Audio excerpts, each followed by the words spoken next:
For the past several years, I've been looking at the albums I've missed, but in this series, I'm going to look back at the music I heard growing up. But not the obvious things like Dark Side of the Moon or Are You Experienced, just the deeper cuts. So with that in mind, here are the albums that made me.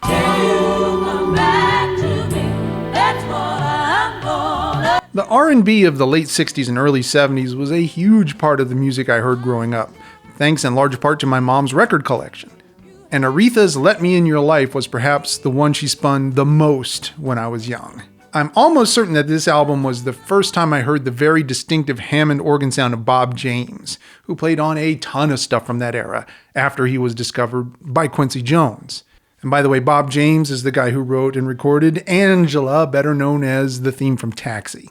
But there's something about the laid-back, jazz-inspired sophistication of R&B from this era that really speaks to me. And Let Me In Your Life is such a great example. I mean, the one song that most people would know from this album, Until You Come Back to Me, parentheses, that's what I'm going to do, close parentheses, is one of Aretha's most musically intelligent songs. Co-written by Stevie Wonder, by the way. Then there's Ain't Nothing Like the Real Thing, written by Ashford and Simpson, A Song for You, written by Leon Russell, and the title track Let Me In Your Life, penned by Bill Withers. Just a vibe all around. Really great album. The standout tracks for me are Until You Come Back to Me, parentheses, that's what I'm going to do, close parentheses, and the title track, Let Me In Your Life. Final analysis, is this an album I still like?